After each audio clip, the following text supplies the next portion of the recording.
J'ai passé ma thèse de doctorat en 1973. Et depuis lors, je n'ai plus jamais abandonné la théorie astronomique des paléoclimats, sauf dans les premières années de ma carrière, parce que ça ne rapportait rien. À cette époque-là, il faut bien réaliser que le climat était considéré comme une non-science. C'est pas accepté, quoi, hein.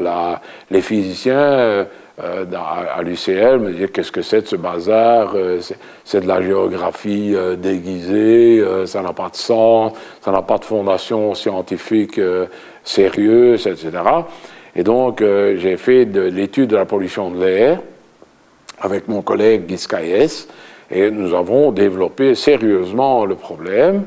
Et puis finalement, Guy Scaïès s'est passionné lui-même pour le problème de la pollution de l'air, et ainsi j'ai pu retourner vers mon amour initial, qui était la théorie astronomique.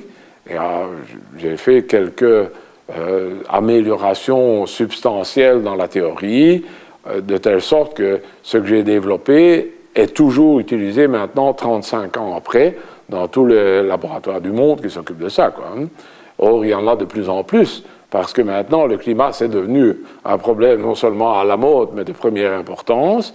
Et maintenant, encore plus que jamais, on est obligé d'aller voir dans l'histoire du passé de la Terre pour avoir des situations plus ou moins analogues à ce que nous prévoyons qui va arriver pour la fin du XXIe siècle.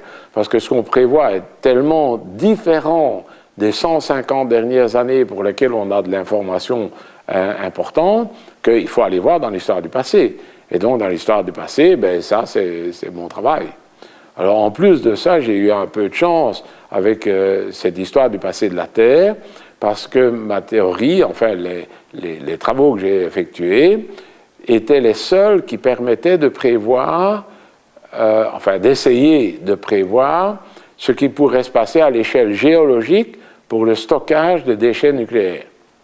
Alors, le stockage des déchets nucléaires ne peut pas être fait n'importe où.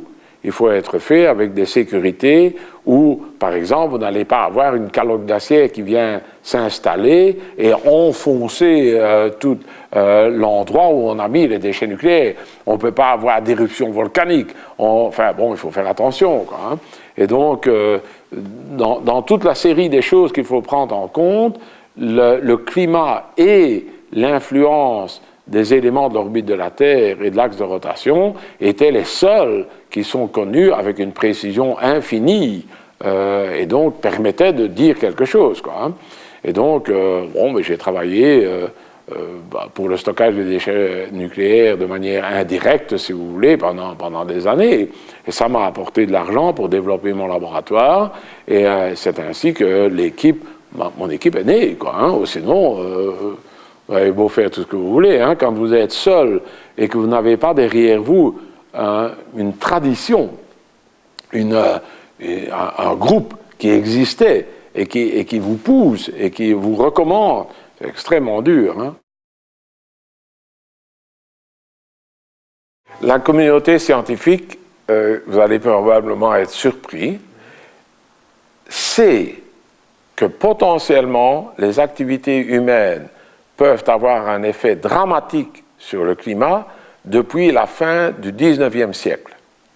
C'est un monsieur qui s'appelait Svante Arrhenius, membre de l'Académie des sciences de Stockholm, qui, un des premiers, pas le tout premier, mais un des premiers, a réellement fait des calculs scientifiques montrant que si on brûlait du carbone fossile, on allait avoir un excédent de CO2 dans l'air qui perturberait le climat. Et il avait calculé que si on doublait le CO2, le climat, la température mondiale allait augmenter de 3 degrés. Exactement dans la fourchette d'incertitude que nous avons maintenant 100 ans plus tard, quoi, hein, là.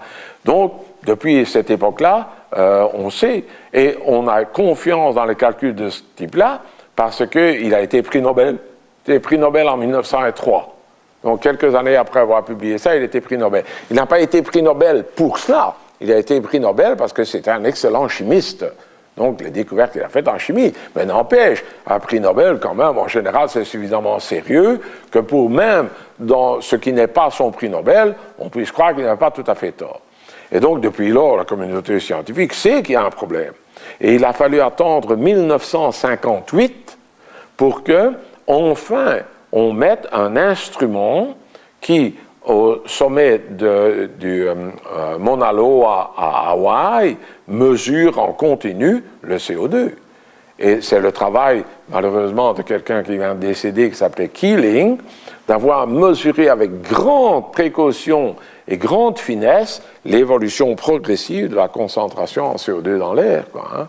Et donc, là c'est comme ça qu'un homme, en l'occurrence Keeling, peut réellement avoir drainé le développement de la science, hein, parce que le CO2, c'est quand même devenu maintenant pratiquement une certitude, hein. Là, il n'y a plus que quelques sceptiques qui, par intérêt ou par rêverie ou pour se faire valoir, trouvent que le CO2 n'a pas de sens, quoi, hein, là. Et donc, la communauté scientifique, évidemment, dans les années 1960, le problème a rejailli progressivement à cause de l'observatoire qui avait été mis, les premières traces d'augmentation de CO2 qu'on a vues, les premières reconstitutions de l'évolution du CO2 dans les sédiments marins sont arrivées. Elles n'étaient pas très précises, mais elles montraient que ça variait avec les cycles glaciaires et interglaciaires. Et puis après ça, ça a été les grandes découvertes des carottes de glace qui ont définitivement assommé le problème, quoi, hein, mis le problème sur la réalité des choses. Et donc, un autre coup un peu décisif a été avec le trou d'ozone. Parce que le trou d'ozone, ce n'est pas le climat, hein, mélangeons pas les choses. Il y a des liens entre les deux, mais du point de vue science, ça a été aussi un déclencheur dans la communauté scientifique parce que,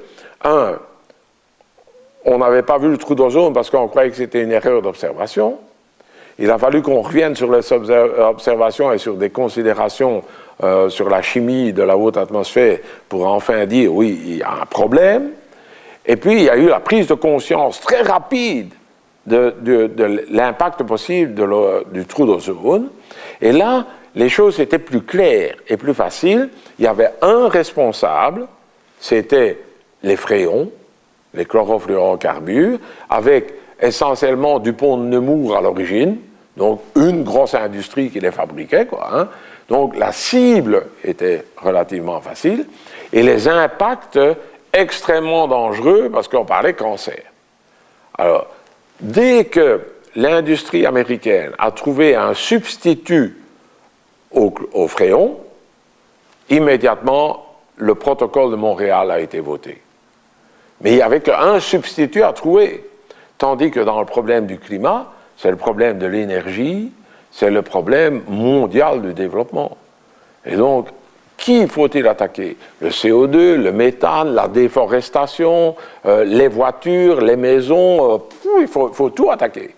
Alors là, on entre dans un problème sociétal et monsieur tout-le-monde n'a pas envie qu'on le secoue de trop, quoi. Et donc, il y a des gens qui ne croient pas au CO2 parce qu'ils refusent d'y croire.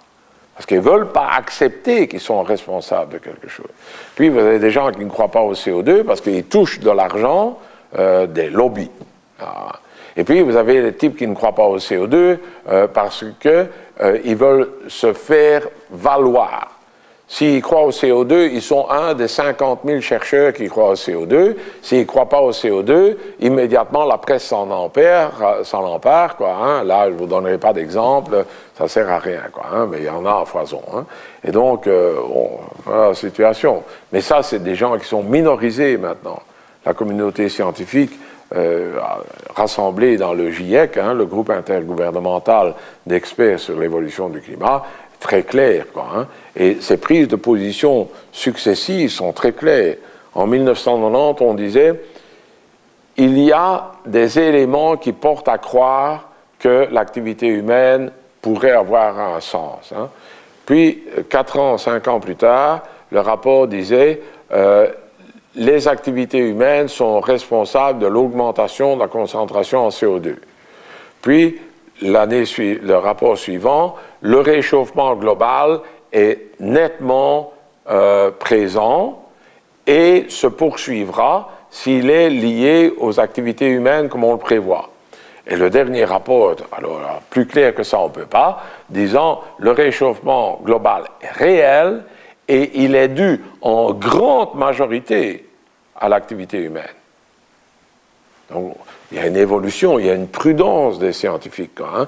Quand on me demandait en 1970-80 ce que je pensais de l'activité humaine, je disais, tout porte à croire, ma connaissance scientifique porte à croire que, mais on n'en est pas certain. Maintenant, je dis avec le GIEC que je suis certain que l'activité humaine est responsable de ce que nous voyons à l'heure actuelle. Le futur, ça dépend du comportement des gens. Ça va dépendre des scénarios, quoi, hein. Est-ce qu'on va infléchir? Est-ce que les gens vont enfin réaliser? Est-ce qu'on va réellement se poser objectivement les problèmes? Ou est-ce qu'on va rester dans la masse politique qu'on connaît maintenant? C'est tout. Là.